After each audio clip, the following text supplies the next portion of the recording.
ইয়া আইয়ুহান নাস আনতুমুল ফুকারাউ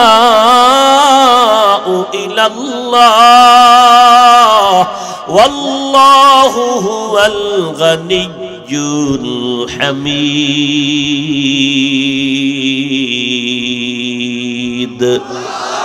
गर तवक्कुल मी कुनी हर सुबह शाम मेरा सानाद रिज़्क़े तू अज़ला मकाम। আল্লাহ পাক বলেন আমার কোনো অভাব নাই, আমার পেছনে টান নাই, আমি আল্লাহর কোনো স্বার্থ নাই। যদি আমি আল্লাহর বিন্দু স্বার্থ হইতো, আমার দেওয়া পানি, আমার দেওয়া বাতাস, আমার দেওয়া সূর্যের আলো, চাঁদের আলো ভোগ করিয়া, আমার দেওয়া জমিনের ফসল যারা খাও, আমার দেওয়া গাছের ফল যারা খাইয়া নামাজটা পড়ো না, আমি আল্লাহ ঘুমের ঘরে তোর গলা পাড়া দিয়া তোর জীবনটারে নষ্ট করে দিতে পারতাম। আমি আল্লাহ রাগ করিয়া স্বার্থের টানে তোরে কিছুই বলি নাই। গুনাহ করে করে আমি আল্লাহর বিরোধিতা করো, নবীর বিরোধিতা করো, আলেমের বিরোধিতা করো, কোরআন হাদিসের বিরোধিতা করো, মাদ্রাসার বিরোধিতা করো, আমি আল্লাহর বিরুদ্ধে কত না ফারমানি করো। আমি আল্লাহ বলছি মিথ্যা বলবি না, তুই পাল্লা দিয়া মিথ্যা বলো। আমি আল্লাহ আইন করলাম কারো হক নষ্ট করবি না, তুই সবার হক নষ্ট করতেছো। আমি আল্লাহ আইন করলাম কারো উপরে জুলুম করবি না, তুই করতেছো। আমি আল্লাহ স্বার্থপর যদি হইতাম, আমি আল্লাহ দুনিয়াতে তোরে ধরিয়া শেষ করে দিতাম। আমি আল্লাহ স্বার্থপর না, এই জন্য মুমিনেরাও যেই গাছের ফল খাওয়ার স্বাধীনতা পায়, বেঈমানও সেই গাছের ফল খাওয়ার স্বাধীনতা পায়। আমার বাধ্যগত বান্দাগুলো যেই জমিনের পানি পান করে মাছ খায়, অবাধ্য বান্দাগুলোকেও সেই স্বাধীনতা দিলাম, কারণ আমি আল্লাহর কোনো স্বার্থ নাই। অতএব সাহায্য যদি চাইতেই হয়, কার কাছে চাইবা? আল্লাহ বলেন দুই জিনিসের মাধ্যমে সাহায্য প্রার্থনা করো। এক, ধৈর্য। দুই নাম্বার হলো নামাজ।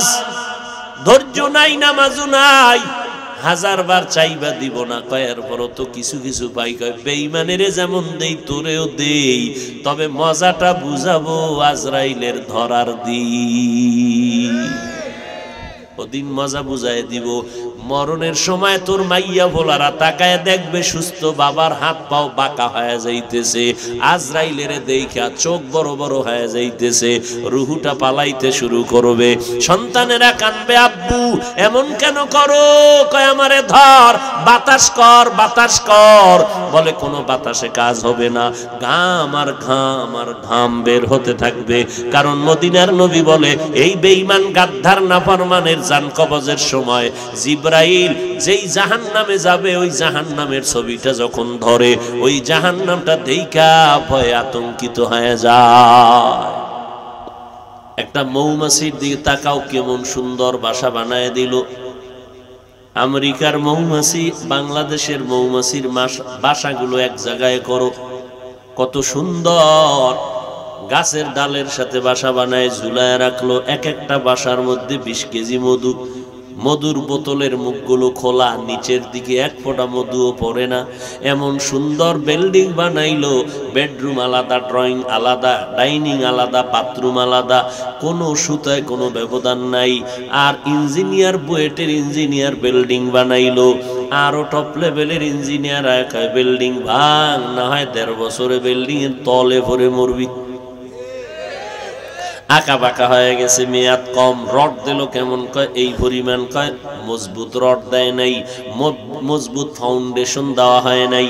তাহলে আপনার দুনিয়ার ইঞ্জিনিয়ার বিল্ডিং করে আঁকা বাঁকা, মৌমাছি এমন ইঞ্জিনিয়ার, ওদের বিল্ডিং বানাইলো এত সুন্দর, drawing room, dining room, bathroom, মধু রাখার বোতলগুলো এত সুন্দর। একটা মুখের বোতল লাগানো নাই, সব মুখ খোলা, নিচের দিকে এক ফোঁটা মধু কখনো গড়াইয়া মাটিতে পড়ে না। ও পণ্ডিত, তুমি পারবানি একটা বোতলের ভিতরে তরল কিছু রেখে খোলা মুখ নিচের দিকে করে রাখবা? পারবেন? মৌমাছি কত বড় বুদ্ধিমান। এবার দেখেন বাবুই পাখি, কেউ বলে চড়িয়া পাখি, এই বাসা বানায় তাল গাছে। কোন গাছে? এই চড়িয়া পাখি। কত গাছ আছে আমার দেশের ভেতরে, তাল গাছে কেন সুন্দর করে বাসা বানাইলি? আমরা জানি মাঝে মাঝে চিত্রাং নামের গজব আসবে। ওই তুফানে সব গাছগুলো ভেঙ্গে চুরমার হবে, তবে সহসয় তাল গাছ ভাঙবে না। নিরাপত্তার স্বার্থে ওখানে বাসা বানাইছি, কেমন সুন্দর করে। এই খেরকুড়া ঘাস নিয়ে নিয়ে নিয়ে কেমনে দেখছেন নি কারবার, খবর নাই। খাইলই ঘুমাই, ফুর্তি করি, দুনিয়াতে আসছি কয়দিন, আকাম সাকাম কইরা মরতে পারলেই হয়। মরার পরে খবরে কি হবে ওই চিন্তা করার টাইম নেই। এক চোরায় বয়ে বয়া পেরেশান, আজান হয়ে গেছে, চলো ভাই নামাজে, কয় না, কবরের পেরেশানিতে অস্থির, নামাজ পড়ার টাইম এখন নেই। ইয়া আইয়ুহাল্লাযীনা আমানুস্তাঈনু বিস-সাবরি ওয়াস-সালাহ ইন্নাল্লাহা মা'আস-সাবিরিন।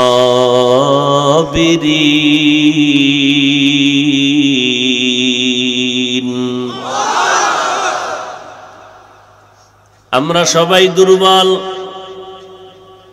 দুর্বল মানুষটা কি একা চলতে পারে নাকি অন্যের সাহায্য লাগবে?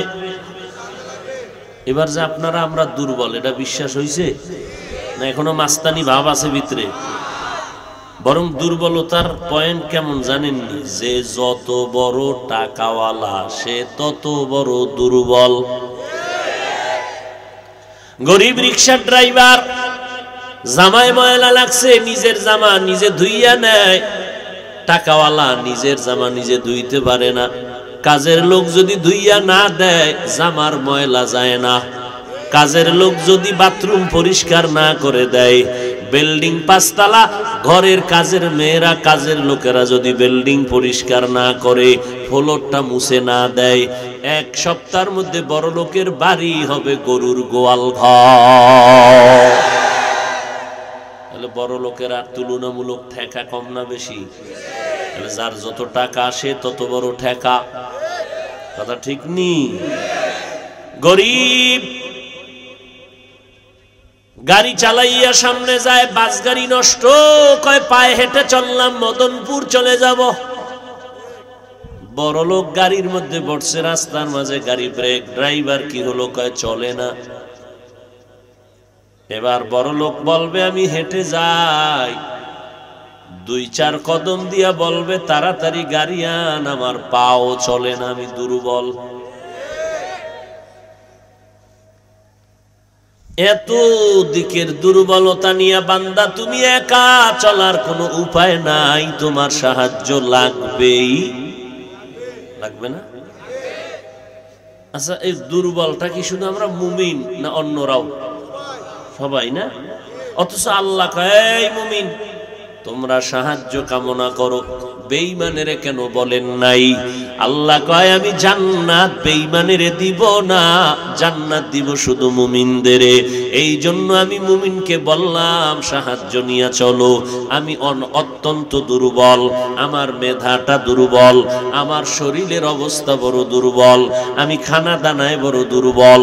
ঢাকা চিড়িয়াখানায় লেখা আছে একটা বাঘের দৈনিক খাদ্য হলো 17 কেজি গোশত দৈনিক। পারবেনি কোনো বাঙালি 3 বেলায় 17 কেজি মারবে? নাই, না থাকলেও কিন্তু ধাক্কা ধাক্কি তো আর কম চলে না। ডাক্তার বলে মিষ্টি খাওয়া হারাম, খাইলেই তোমার প্রেসার বেড়ে যাবে, ডায়াবেটিস বেড়ে যাবে। কপাল পোড়া দৌড়াইতে দৌড়াইতে যায়, সবে বরাতে মসজিদে জিলাপি খাওয়া লাগবে। ডাক্তারের হুকুম বন্ধ, হেন যায় ধুমকি লেখিলি। ব্যাপার কি? পড়লা একটা নিচে আর একটা নিয়ে টানাটানি। এমন কি লেখিলি লাগলো, মসজিদ থেকে বের হয় কয় খোদা তুমি এই মসজিদে আর জীবনে ঢুকায় না, জিলাপি পাইলাম না কেন? এটি আছে না নাই? বাঙালি ডাক্তারের কথা হবে না, নফসে খাউয়ামা আছে না, এটারে সাইজ করতে হবে তো হারাম খাইয়া। হায় হায়, আল্লাহ পাক বলেন বান্দা তুমি দুর্বল। বড় বড় সমুদ্রের ভেতরে নীল তিমি আছে, এক এক দিনের খানা এক একটা নীল তিমির জন্য 1000 কেজি চিংড়ি মাছ। আপনি পারবেন 1.5 কেজি? হ্যাঁ, আর আমনগো দেশে চিংড়ি রান্ধে ভাজে, ওটার উপরের কি কয়, চিংড়ি মাছের উপরের অংশটাকে খোসা, খোসা সহ তো খাওয়া জায়েজই নেই। জায়েজ মানে ডাক্তারি মতে আপনার জন্য মারাত্মক ক্ষতি। দেখেন আমরা কত হুজুরদের কথা মানতে রাজি না, আর যা কইবে সবাই এটা মানবে। আলু রান্দার সুন্নত হলো ছোলা সহ রান্দ, এর মধ্যে ভিটামিন, এটারে হালাই দেয়, কষ্ট হইলো এটারে ফালাবে। চিংড়ি মাছেরটা নিষেধ, ওটারে শুদ্ধ রান্না। এটার মধ্যে একটা বাটপারি আছে, কি ওইটার খোসাটা থাকলে মনে হয় যেন এই এক করওয়ালা চিংড়িটাও 1.5 বিঘাতের মতো মানুষের দেখাইব, বিশাল বড় চিংড়ি। চিংড়ি রান্না করো, খোলস ফালাইয়ে দাও, আর আলু কেমনে মনে থাকবে, মনে থাকবে। এবার যদি হুজুরের কথা মিথ্যা মনে হয়, সন্দেহ লাগে, ডাক্তারের থেকে জিজ্ঞেস করে নিয়ে।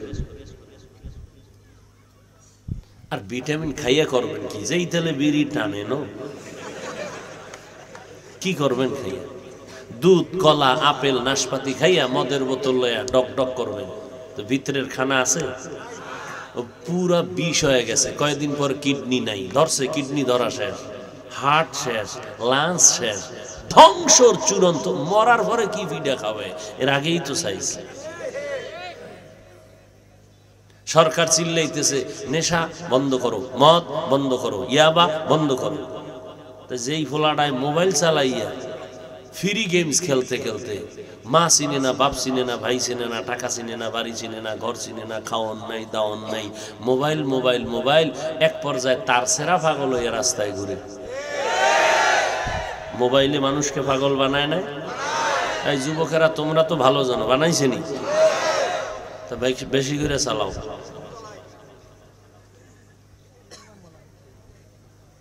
আল্লাহ হেদায়াত দান করুন। মুমিনদের কেন বললেন? বেঈমানেরাও তো দুর্বল, এরপরও কেন বেঈমানের বলেন নাই? কারণ জান্নাত শুধু মুমিন পাবে, কোনো বেঈমান জান্নাত কখনোই পাবে না। আর মুমিন যদি জান্নাত পেতে চাও, তুমি চূড়ান্ত দুর্বল হইয়া কেমনে চলবা জান্নাতের পথে? তোমার পেছনে 3 দল শয়তান তোমারে পেছনে টানে জাহান্নামে নেওয়ার জন্য। আমি সৃষ্টিগতভাবে দুর্বল, আমি মেধার বেলায় দুর্বল, দুনিয়ার লাইনেও দুর্বল, আখিরাতের লাইনেও আমি দুর্বল।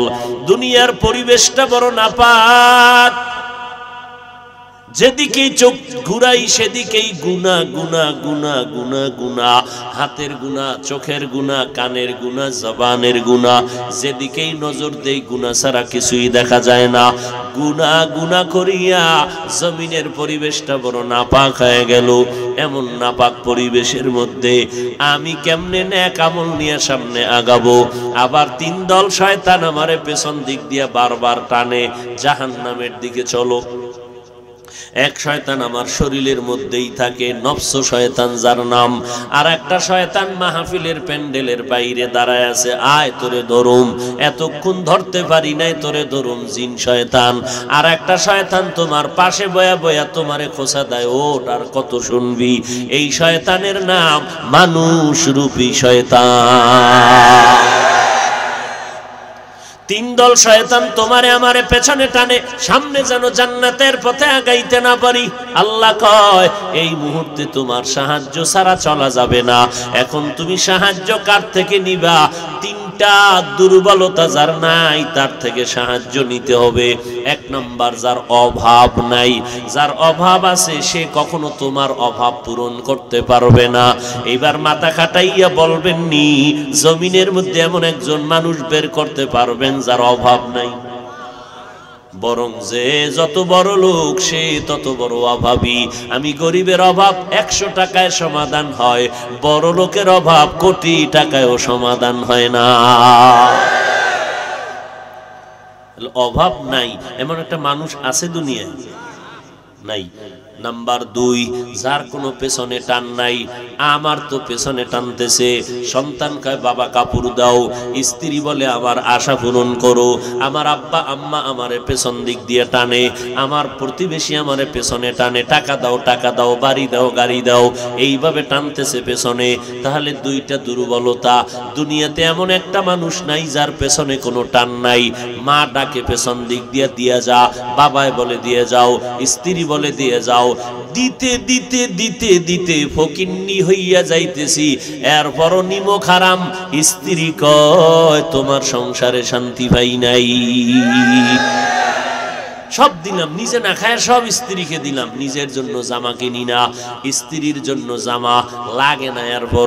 এরপরও দেখা যায় একটু স্বার্থে আঘাত লাগলে দরজা আটকায় ঘুমায়, এক গ্লাস পানি পর্যন্ত দিতে চায় না। যদি বলি পানি দাও কয় লইয়া খাও, যদি বলি ভাত দাও কয় নিয়া খাও। আমি চৌধুরী বংশের মাইয়া, অর্ডার দিতে সাবধান। আর যদি মগায় খায় যৌতুকের পায়খানা, তা তো সারছে। যৌতুক নামের পায়খানা যারা খায় এরা ইতর, এরা ডাকাত, এরা দুর্নীতিবাজ, এরা পৃথিবীর নিকৃষ্ট চোর। আপনাকে এদিকে যৌতুকের গজব নাই? হালাল না হারাম? নারীর অধিকার চাইয়া স্লোগান দেন, লজ্জা করে না? নারীর উপরে জুলুম করেন যৌতুক নিয়ে, আবার অধিকার চান, লজ্জা করে না? না অধিকারও বুঝেন না? নারীর অধিকার চায় আর বলে ইসলাম নারীর অধিকার দেয় নাই। অথচ সারা দুনিয়ার মধ্যে হিন্দু বৌদ্ধ ইহুদি খ্রিস্টান যত ধর্ম আছে, কোন ধর্মে নারীর অধিকার পুরুষের তুলনায় বাড়ায় নাই। একমাত্র নারীর ইজ্জত সম্মান অধিকার বাড়াইছে ইসলাম।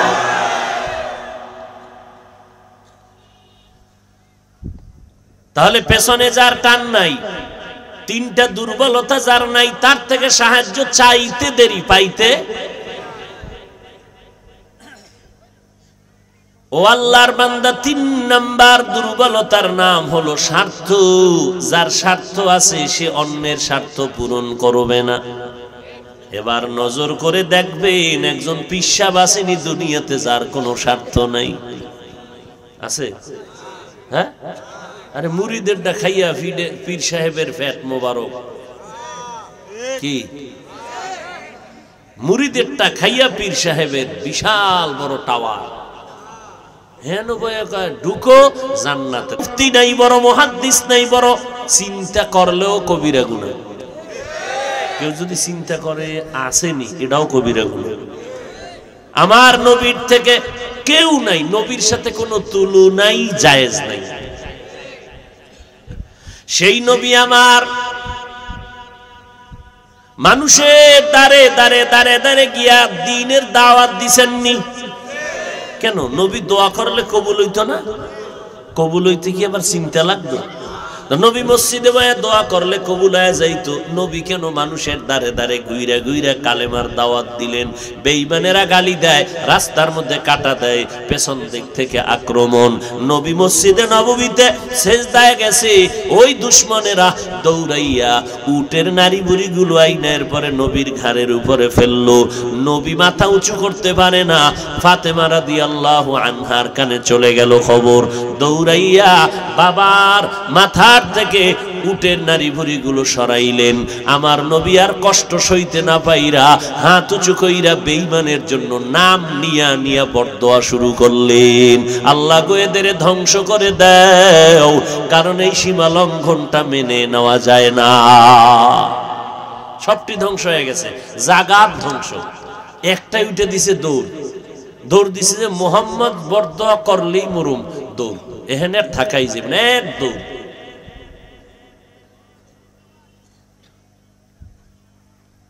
নবীর উম্মত আমার নবী সাহাবায়ে কেরামদেরকে যত পারেছেন দান করেছেন, দান করেছেন। এক বাচ্চা এসে কয় আম্মু চাইছে একটা জামা।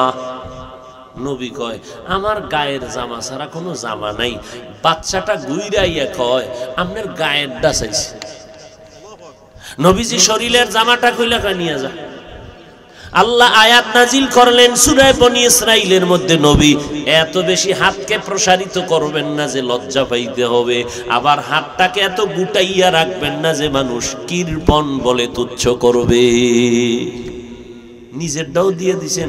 এমন দান করা আমি আল্লাহ পছন্দ করি না, যে নিজে দিয়া এরপরে খালি শরীর নিয়ে বসে থাকবেন, আবার কারো সামনে আপনি লজ্জায় মাথা উঠাতে পারবেন না, এমনটা যেন না হয়। স্পষ্ট আল্লাহ আয়াত নাজিল করে দিলেন। তাহলে সাহায্য চাইতেই হবে, সাহায্য লাগবেই, এছাড়া চলার উপায় নাই। এখন সাহায্য নিব তিন দুর্বলতা যার মধ্যে নাই তার থেকে। তাহলে দুনিয়াতে তিনটা দুর্বলতা ছাড়া কোনো মানুষ নাই।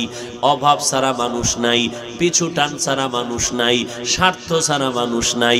দুইজনারে পাইছিলাম, এদের কোনো স্বার্থ নাই। একজন আমার আম্মা জান, আর একজন পেয়েছিলাম আমার আব্বা জান। নজর করে দেখলাম না, সোনার বাংলার মধ্যে তাকায় দেখলাম স্বার্থের টানে ভরিয়া মা বাবা সন্তানের জবাই করেছে, আবার সন্তান মা বাবারে জবাই করেছে। এই ঘটনা কি সোনার বাংলায় আছে না নাই?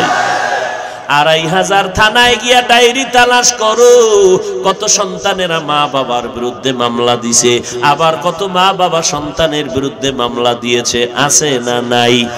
তাহলে চিন্তা করিয়া ভাই ভেবে পেয়েছিলাম দুইজন আব্বা আর আম্মা, কিন্তু নজর করে দেখলাম তাদের পেছনেও স্বার্থ আছে। আল্লাহ কয়, ওরে বান্দা নজর কর, তিনটা দুর্বলতা যার নাই তিনি হলেন আমার আল্লাহ। আমার আল্লাহর কোনো অভাব আছে? আমার আল্লাহর পেছনে কেউ টানেনি। আল্লাহর ছেলে নাই যে টানবে, আল্লাহর মেয়ে নাই যে টানবে, আল্লাহর স্ত্রী নাই যে টানবে। লাম ইয়ালিদ ওয়া লাম ইয়ালিদ লাম ইউলাদ উলাইকাস ওয়ালিদু মাউলুদেরা ও খালিকাস। আমার আল্লাহর ছেলে মেয়ে কিচ্ছু নাই। আমার আল্লাহ ডেকে বলে, রে বান্দা আমার কোনো অভাব নাই, আমি হলাম সবথেকে বড় ধনী। ইয়া আইয়ুহান নাস আনতুমুল ফুকারাউ ইলাল্লাহ ওয়াল্লাহু হুয়াল গানিয়্যুল হামিদ।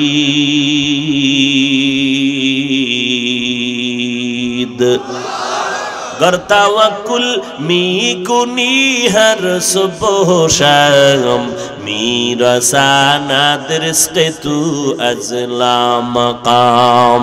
আল্লাহ পাক বলেন, আমার কোনো অভাব নাই, আমার পেছনে টান নাই, আমি আল্লাহর কোনো স্বার্থ নাই।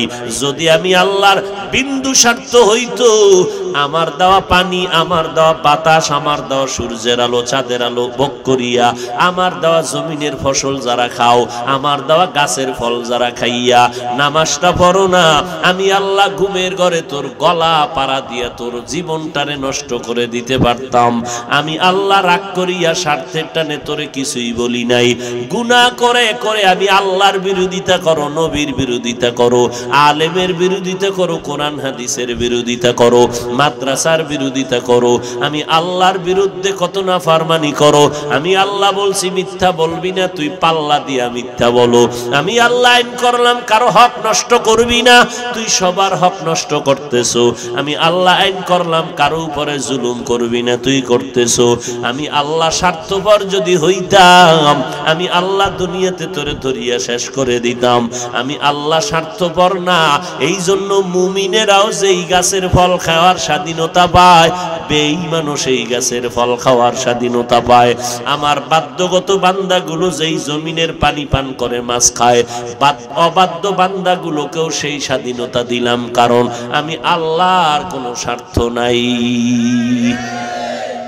অতএব সাহায্য যদি চাইতেই হয়, কার কাছে চাইবা?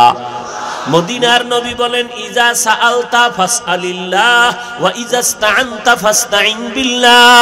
আমার নবী কার কাছে চাইতেন? জোরে বলেন। আল্লাহর কাছে যারা চান না, আপনারা অন্যের কাছে চান কেন? আল্লাহ দিতে পারে না, দুর্বল। হ্যাঁ, আচ্ছা যদি কোন না আল্লাহ দিতেও পারে, দুর্বলও না, এরপরও যদি কোন চাই না কেন, তাহলে কথা আর একটা কি, আপনার আল্লাহকে পছন্দ হয় না। তাহলে যেই বান্দা আল্লাহকে দুর্বল মনে করবে সেও বেঈমান, আর যে বলবে আমি আল্লাহরে পছন্দ করি না এই জন্য চাই না সেও বেঈমান।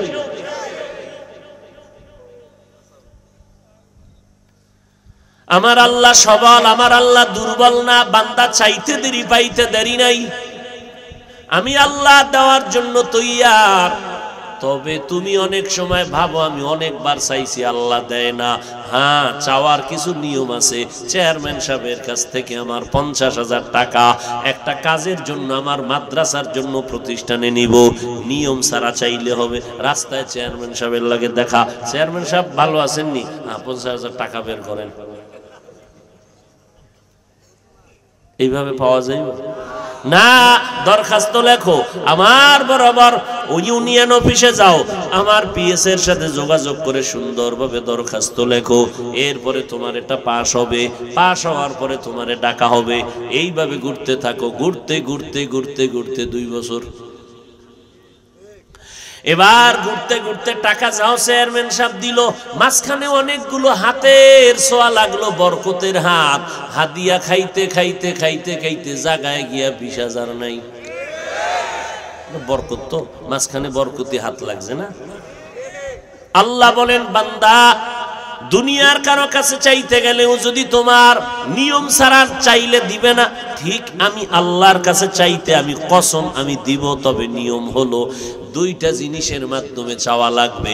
1 নাম্বার নিয়ম হবে ধৈর্য, 2 নাম্বার নিয়ম লাগবে নামাজ।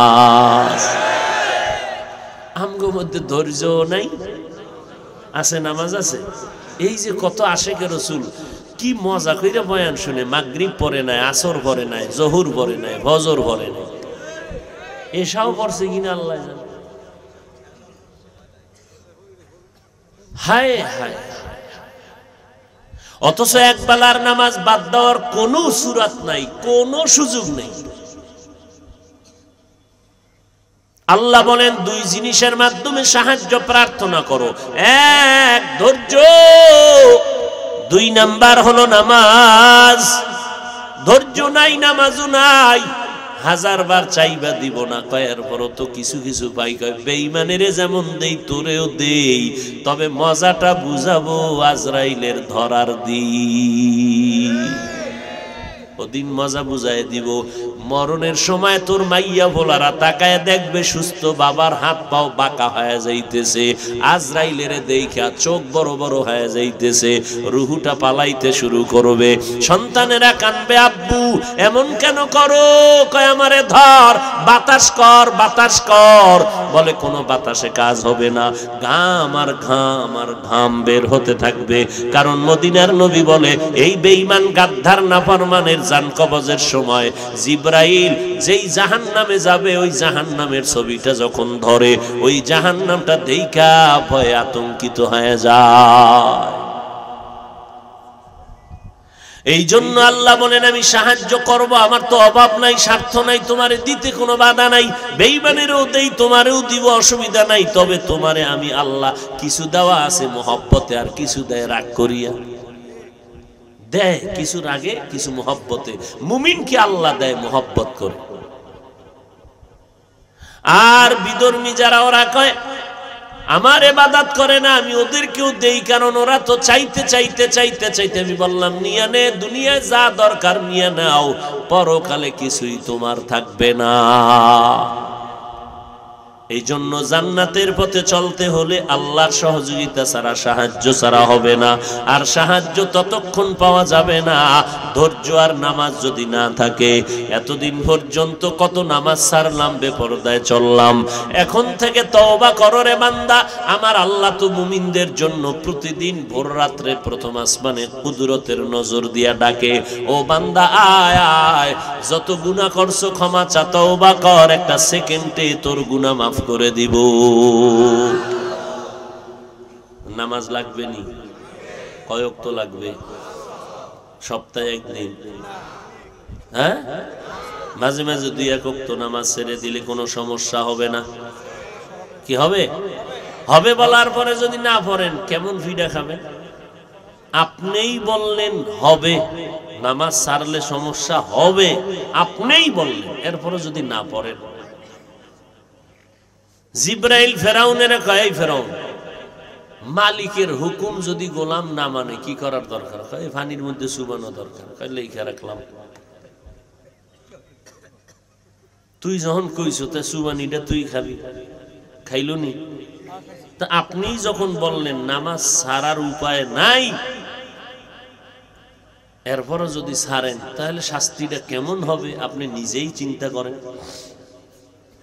আর আমরা যারা পড়ি, আপনারা তো পড়েন না, আমরা যারা পড়ি আমরাই চিন্তায় অস্থির। আর আমগো সিরিয়াল বাদ দেন, আমরা তো মানুষের কাতারে নেই। সাহাবায়ে কেরাম আমগো দেখলে মনে করতো আমরা কাফেরের তুলনায় খারাপ হয়ে গেছি।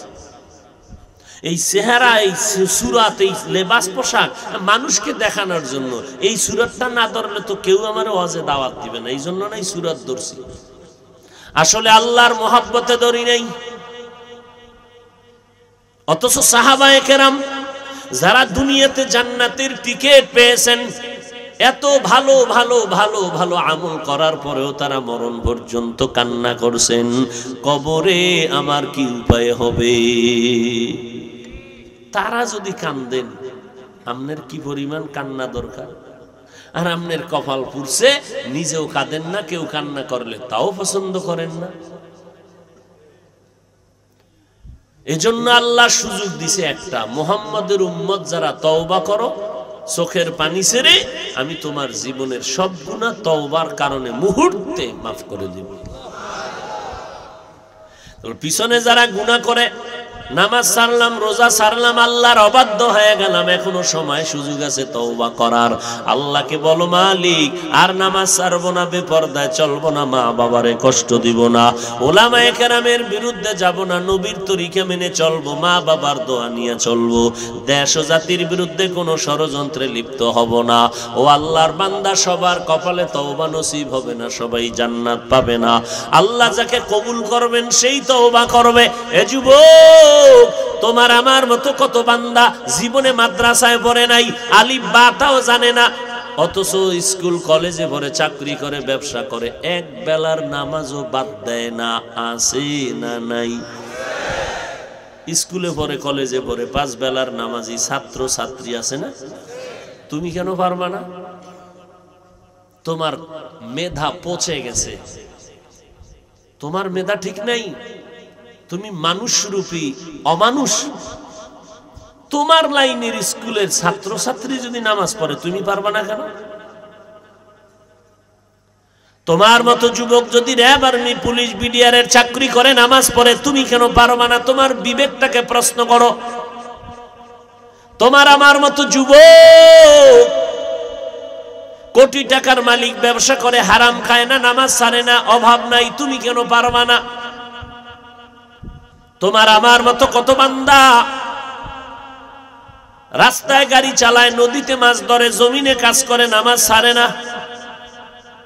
ও ব্যবসায়ী ভাই, কত এমপি, কত মন্ত্রী, কত ওসি, ডিসি, এসপি 5 বেলার নামাজ পড়ে, 1 ওয়াক্ত নামাজ ছাড়ে না, 1 টাকাও হারাম খায় না।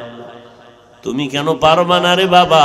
ও পর্দার আড়ালের আম্মা জান, আপনারা নবীদের মা, সাহাবায়ে কেরামের মা, আউলিয়ায়ে কেরামের মা, বড় বড় বড় বড় বড় বড় আদর্শমান সন্তানের মা আপনারা।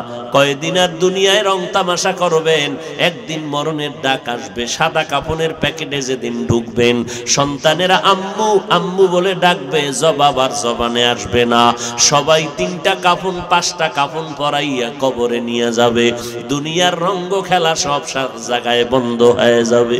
ও আম্মা জানেরা, আপনার মতো কত নারী এখনো আছে, এখনো এলাকায় খুঁজেন, খুঁজেন, ভালো করে দেখবেন, ওই আল্লাহর বান্দি 5 বেলার নামাজ তো পড়ে, পর্দা করে, তাহাজ্জুদ নামাজও পড়ে, এমন মহিলা আপনাদের অঞ্চলে আছে না নাই? তাহলে আপনারা কেন পারবেন না রে আম্মা? অথচ আপনার কত আমলওয়ালা হওয়া দরকার, কারণ আপনার থেকে সন্তান আসবে, ওই সন্তান আপনার আদর্শ শিখবে। আপনি যদি ভালো হন, সন্তান ভালো হবে। আর ভালো সন্তান রেখে যাবেন। আপনি মরার পরে সন্তান দোয়া করবে, কোরআন পড়বে, দুনিয়ার মানুষেরাও দোয়া করবে। আপনার সন্তানের ব্যবহার দেখে বলবে ছেলেটা ভালো, কেন ওর মা ভালো, ওর বাবাই ভালো। সবাই সন্তানের দোয়া করবে, সাথে আপনার জন্য দোয়া করবে। অতএব তওবা করে নেন আম্মা জান, জীবনে যত অন্যায় করেছেন আজকে থেকে আর তওবা করে নেন, অন্যায় করবেন না, বেপরদায় চলবেন না, বেগানার বদনজর লাগাইয়া নিজের জীবনটাকে ধ্বংস করবেন না। তওবা করেন, 5 বেলার নামাজ পড়বেন, স্বামীর খেদমত করবেন, সন্তানগুলো আদর্শওয়ালা বানাবেন, নবীজির তরিকা মেনে চলবেন। খাদিজা রাদিয়াল্লাহু আনহা, আয়েশা রাদিয়াল্লাহু আনহা, ফাতেমা রাদিয়াল্লাহু আনহা, এদের মতোই তো আপনারা নারী। তারা কত ত্যাগ স্বীকার করেছেন, আপনি কেন পারবেন না? নিয়ত করে নেন, আল্লাহকে বলেন আল্লাহ তৌফিক দাও, আমি আর বেগানার বদনজর কপালে লাগাবো না, আমার সন্তানের চরিত্র খারাপ করব না, আমি আর স্বামীর মাল অপচয় নষ্ট করব না। তওবার নিয়ত করেন আর আল্লাহকে বলেন আল্লাহ তৌফিক দাও, তুমি তৌফিক না দিলে পারবো না। যুবকেরাও তওবা করে নাও, মরিয়া গেলে যাব, হায়াতের মালিক আল্লাহ, ইজ্জতের মালিক আল্লাহ, রিজিকের মালিক আল্লাহ। আর নামাজ ছাড়বো না, নবীর তরিকার বাইরে চলবো না, ওলামায়ে কেরামের বিরুদ্ধে যাব না, দেশ ও জাতির বিরুদ্ধে ষড়যন্ত্র করব না, নবীর তরিকায় চলবো। ও আল্লাহর বান্দারা, মুরব্বীরা, সন্তানগুলো আদর্শওয়ালা বানায় যান। কোন দিন মরণ আসবে জানা নাই, আল্লাহ ডাক দেওয়ার আগেই তৈরি হয়ে যান, তওবা করেন। মরিয়া গেলে যাব, আর কখনো নবীর তরিকার বাইরে চলবো না। নবীর তরিকা মানতে গিয়ে তো আমাদের স্বাধীনতা নষ্ট হয় নাই। আমাদের লাইনে যারা আছে নবীর তরিকাওয়ালারা, কই এরা ব্যবসা বন্ধ করে নাই, চাকরি ছাড়ে নাই, লেখাপড়া বন্ধ করে নাই। আপনার এত ভয় কেন যে নবীর তরিকা মানতে গেলে বুঝি সব হারায় যাবে? কই আমাদের লাইনের নবীর তরিকা যারা মানিয়ে চলে এরা কোটি টাকার মালিক, ব্যবসায়ী নাই? তা আপনার এত পেরেশানি কেন? নবীর তরিকাওয়ালাদের মধ্যে চাকরিজীবী অভাব নাই, কোটি টাকার মালিকের অভাব নাই, বিল্ডিং এর অভাব নাই, সম্মানের অভাব নাই। আপনি কেন পারেন না? শয়তানের ধোকায় পড়ে আছেন, তওবা করেন। আল্লাহ আমাদের সবাইকে তওবাওয়ালা জিন্দেগি দান করেন। যদি নিয়তটা খাঁটি থাকে, অন্তরে কোনো দুর্বলতা না থাকে, খাঁটি তওবার নিয়ত যাদের আছে তারা মাওলাকে 2টা হাত উঁচু করে দেখাইয়া দেন। আল্লাহ তওবা কবুল করে নেন, হাত কবুল করে নেন, তওবার উপরে মজবুত হইয়া চলার মতো তৌফিক দান করেন। আমিন। আলহামদুলিল্লাহি রাব্বিল আলামিন, ওয়াসসালাতু ওয়াসসালামু আলা সাইয়্যিদিল আম্বিয়া ওয়াল মুরসালিন ওয়া আলা আলিহি ওয়া আসহাবিহি আজমাইন। ইয়া আরহামার রাহিমিন, ইয়া আরহামার রাহিমিন, ইয়া আরহামার রাহিমিন, রব্বিরহামহুমা কামা রব্বায়ানি সগীরা। ও আল্লাহ, মাহফিল কবুল করে নেন, আয়োজনকারী, সহযোগিতাকারী, দান সৎকারীদের কবুল করে নেন। মাহফিলের বরকতে এলাকায় শান্তি দান করেন। মা বোনদের পর্দা নিশে আবেদন